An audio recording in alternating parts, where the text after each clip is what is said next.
रणवीर थे सुबह से आज ममता बनर्जी के साथ, क्या देखा आपने? संक्षेप में बताएं रणवीर, क्या देखा आज सारे दिन? देखिए, अगर बीते 12 घंटे की बात करें, सुबह 6 से शाम 6 तक, तो शुरुआती करीब 7 घंटे बिल्कुल सन्नाटा था। ममता बनर्जी अपने घर के अंदर थी, कोई कार्यकर्ता नहीं, सिर्फ पुलिसकर्मी यहाँ पे मौजूद थे और मीडिया के लोग थे।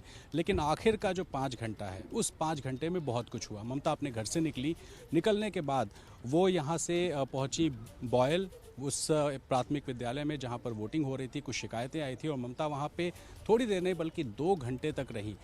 पोलिंग बूथ के अंदर बैठकर राज्यपाल को शिकायत किया।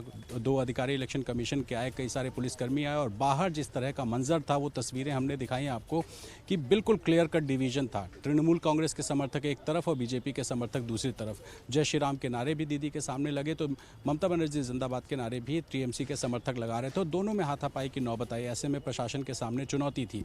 2 घंटे तक ममता बनर्जी वहाँ रहने के बाद जब निकलती हैं तो सीधे बाहर आकर आरोप लगाती हैं प्रधानमंत्री पर, गृहमंत्री पर, चुनाव आयोग पर, और वो कहती हैं कि जिस तरीके से केंद्रीय सुरक्षा बलों को गृहमंत्री के निर्देश पर काम करने को कहा गया है, उससे चुनाव प्रभावित हो रहा है, चुनाव आयोग को सुनना चाहिए। तो सीधे प्रधानमंत्री और गृहमंत्री तक पे आरोप लगाने के बाद मुख्यमंत्री अपने कार्यालय पहुंची और अभी भी वो बाहर हैं, घर थोड़ी देर में आने वाली हैं। तो बहुत चैलेंजिंग दिन था ममता बनर्जी के लिए। जी, सुबह सन्नाटा है, शाम को शोर है। आखिरकार नेताओं से वोटर की बंधी ये डोर है। सीधे चलेंगे अभी बांकुड़ा और पूछेंगे कुंतल से, क्या देखा, क्या समझा कुंतल आज आपने?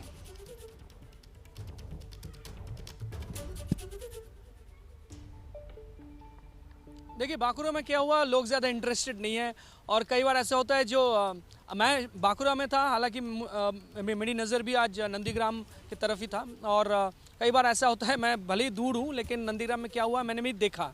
तो मैं 2 शब्द मैं बताना चाहता हूँ, 2 चीज़ें। ये ऐसा है कि तृणमूल कांग्रेस के एक बड़े नेता दिन के अंत में मुझे वो जगजीत सिंह साहब के वो गज़ल की लाइनें याद दिला दी। उन्होंने कहा कि शुभेंदु अधिकारी जब वो मुस्कुरा रहे थे, उन्होंने कहा कि तुम इतना जो मुस्कुरा रहे हो, क्या गम है जिसको छुपा रहे हो। तो कई बार राजनीति में ऐसा होता है कि जो दिखता है वो होता नहीं है, जो होता है वो दिखता नहीं है। 2 बजे तक ममता बनर्जी निकली ही नहीं। 6 बजे से सुबह से उनको निकलना चाहिए था, निकली नहीं है। 2 बजे के बाद 10-12 बूथों को लेकर वो शिकायत करने लगी है। ऐसा भी हो सकता है कि तीसरे, चौथे, 5वें चरण के चुनाव में जब तृणमूल कांग्रेस अपना गढ़ में चुनाव लड़ने जा रही है, उससे पहले ये चुनाव आयोग पर दबाव बनाने की कोशिश है और शायद इसीलिए 2 बजे तक वो निकली ही नहीं है और उसके बाद निकलकर इतना हंगामा कर दिया है, अपने स्टाइल से इतना हंगामा कर दिया कि चुनाव आयोग पर इसके आगे एक प्रेशर डाला जाएगा और जब दक्षिण 24 परगना, उत्तर 24 परगना, हावड़ा, हुगली और कोलकाता में चुनाव होगा तब लोग तो कहेंगे नहीं, पक्षपात चल रहा है और इसी वजह से चुनाव आयोग भी थोड़ा अगर बैकफुट में खेलते हैं तो उसी का फायदा तृणमूल कांग्रेस लेगी। ये भी हो सकता है, तो कुछ भी हो सकता है। ये बड़े जो राजनेता है, चाहे नरेंद्र मोदी हो, चाहे अमित शाह जी हो, चाहे ममता बनर्जी, इनको बॉडी लैंग्वेज से रीड करना ये बहुत ही मुश्किल काम है। इसी शो पर फैसला आज ही कर लेते हैं कि आखिरकार किस तरह से आज का दिन गुजरा है, हमारे संवाददाताओं से पूछकर। सीधा चलते हैं रणवीर के पास। रणवीर, क्या देखा आपने? मुख्यमंत्री के साथ थे आप सारे दिन। क्या हम ये कहें कि महिला वोटरों की संख्या ज्यादा थी या युवा वोटर आपने ज्यादा देखे? क्या देखा आज आपने? देखिए, वोटर्स तो घर से निकले और घर से निकलने के बाद लोग अपने लेवल पे कॉन्फिडेंट थे। उनमें कोई कन्फ्यूजन नहीं था कि वोट किसको देना है। बहुत से लोगों से बात की, बहुत सारी तस्वीरें भी क्लियर हुई जो हम बोल नहीं सकते हैं, लेकिन ये ज़रूर था कि दोनों कैंडिडेट्स अपनी ओर से कॉन्फिडेंस दिखाने की कोशिश कर रहे थे। शुभेंदु अधिकारी सुबह से ही मीडिया से बात कर रहे थे, तो ममता बनर्जी जब अब मीडिया से बात करके निकली तो उन्होंने विक्ट्री साइन दिखाया और ये कहा कि न सिर्फ नंदीग्राम बल्कि बंगाल भी वो जीतेंगी। जीतेगा कौन, ये तो खैर नहीं कहा जा सकता है। बहुत सारी तस्वीरें हमने देखी, समझने की कोशिश की, महिलाएं भी बाहर आई और 80% से ज़्यादा वोटिंग, मतलब हर कोई अपने घर से निकला है अपने मताधिकार का प्रयोग करने। लेकिन सबसे खास बात यह है नंदीग्राम में कि लोगों में मुझे कन्फ्यूजन नहीं दिखाई दिया कि अभी सोच रहे हैं, जा रहे हैं। सुबह से कुछ इस तरह की तस्वीरें तो कम से कम नहीं थी। मनोज्ञा,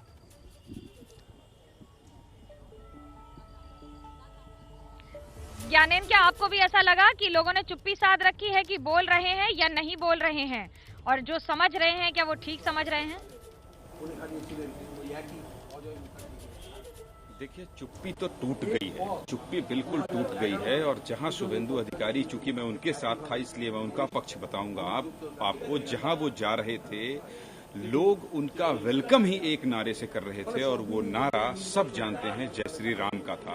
तो जहां जा रहे थे बोल रहे थे, खुलकर बोल रहे थे। और जहां अभी वायल में जहां ममता बनर्जी 2 घंटे लगभग बैठी रही, वहां जब शुभेंदु अधिकारी पहुंचे और मैं भी जब उनके पीछे पीछे वहां पहुंचा तो लगभग 500 की संख्या में महिलाएं थीं। आप महिलाओं की बात कर रही हैं, इसलिए महिलाओं के वोट ममता बनर्जी को ही पड़ रहे हैं। मैं बार बार पिछली बार भी जब मतदान हुआ था तब भी मैं कह रहा था कि दोनों ही सियासी दलों की जब रैलियां होती हैं तो ये पता लगा पाना कि महिला किधर, ये जरूर है, ये मैं इस बात को मानता हूं कि महिला वोटर्स, ये कहा जाता है कि चलिए दीदी मुख्यमंत्री हैं तो उनके तरफ उन्होंने बहुत कुछ किया है, लेकिन इससे स्पष्ट कर देना कि किस दिशा में चुनाव जा रहा है, मुझे लगता है कि ये बहुत बड़ा मतलब ब्लंडर होगा। ऐसा नहीं करना चाहिए। तो शुभेंदु अधिकारी जहां जा रहे थे, महिला, बच्चे, बुजुर्ग, युवा, जय श्री राम। जी जी जी मनोज्ञा जी, कुंतल के पास चलते हैं। नंदीग्राम से बांकुड़ा ज्यादा दूर नहीं है, लेकिन कुंतल से जरा पूछ लेते हैं, पारार छेले थकबे तो ना कि ए बार बांग्ला दीदी। देखिए, कहना बहुत मुश्किल है, दोनों ही हेवीवेट कैंडिडेट है। एक को एकदम होम पिच पूरी अच्छी तरह से पता है शुभेंदु अधिकारी को कि कैसे क्या करना था, उन्होंने किया। और दूसरी तरफ ममता बनर्जी होम अवे दोनों ही कंडीशन में बेहतरीन खिलाड़ी है। तो इसी वजह से ये प्रेडिक्ट करना काफ़ी मुश्किल काम है, मैं प्रेडिक्ट करना भी नहीं चाहता हूँ। लेकिन बांकुरा में आप शुरू किया था वही सवाल से, मुझे भी रणवीर ने एक बहुत बेहतरीन ऑब्जर्वेशन यहाँ दिया है। ऑब्जर्वेशन ये है कि लोगों में कन्फ्यूजन नहीं है, जो वोटर्स है। मुझे भी ऐसा लगा सुबह 7 बजे जो चेहरा मैं भी देखा मैंने, हालांकि ज़्यादातर चेहरे मास्क से ढका हुआ था, लेकिन आंखों से पता चल रहा था कि कोई कन्फ्यूजन नहीं है। जो जहां वोटिंग करना चाहते हैं वो पहले से ही पता करके आए हैं। और इसीलिए बंगाल में ऐसे है, राजनीतिक हिसाब से अगर देखा जाए तो काफ़ी एक्टिव वोटर्स हैं, उनको सब कुछ पता है। तो इसीलिए मुझे लगता है कि बांकुरा में भी जो वोटर्स है, ये जो जिला है स्वच्छता के हिसाब से देखिए। आज सुबह से प्रधानमंत्री नरेंद्र मोदी ने बंगाल में 2 रैलियां की और दोनों रैली में सीधा वार मुख्यमंत्री ममता बनर्जी पर था। कोई भी ऐसी बात नहीं थी जो उन्होंने हल्के शब्दों में कही हो, लेकिन वार इतना तीखा था कि चोट भी जोर से लगी। सुनिए आखिरकार क्या कहा प्रधानमंत्री नरेंद्र मोदी ने। दीदी, ओ दीदी,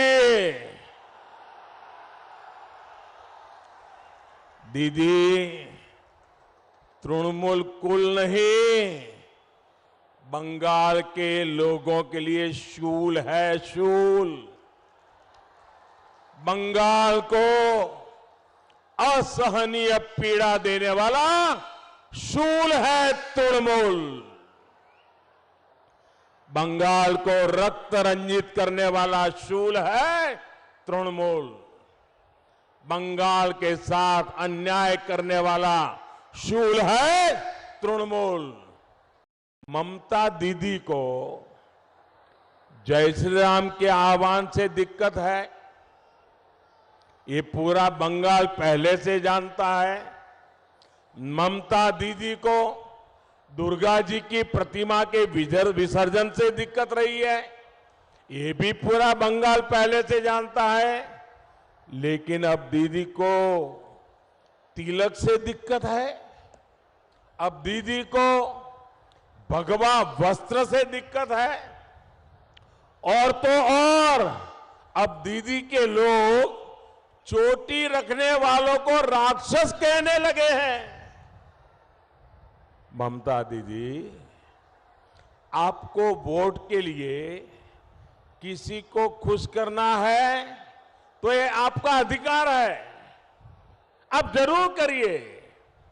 आपको मुझे गाली देनी है, जरूर देते रहिए, लेकिन पश्चिम बंगाल के लोगों की आस्था को, रामकृष्ण परमहंस, स्वामी विवेकानंद, चैतन्य महाप्रभु की पहचान को मैं गाली नहीं देने दूंगा।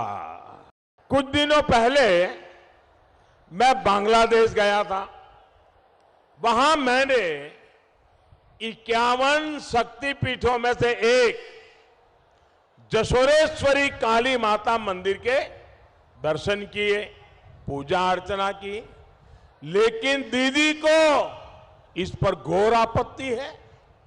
मैंने ओराकांदी में हरिचरण ठाकुर, गुरुचरण ठाकुर जी की पुण्य भूमि में जाकर पूरे देश के लिए आशीर्वाद मांगा। ये देखकर भी दीदी का गुस्सा 7वें आसमान पर पहुंच गया। आप बताइए साथियों, मां काली के मंदिर में जाना गलत है क्या? गलत है क्या? ये मेरी सारी माताएं बहनें कह रही है नहीं, गलत नहीं है। हरिचंद ठाकुर जी को प्रणाम करना गलत है क्या? दीदी, ओ दीदी, दीदी आप हमको जानती नहीं हो। दीदी, हम सीजनल श्रद्धा वाले लोग नहीं हैं। हम अपनी आस्था, अपनी परंपरा पर हमेशा गर्व करने वाले लोग हैं।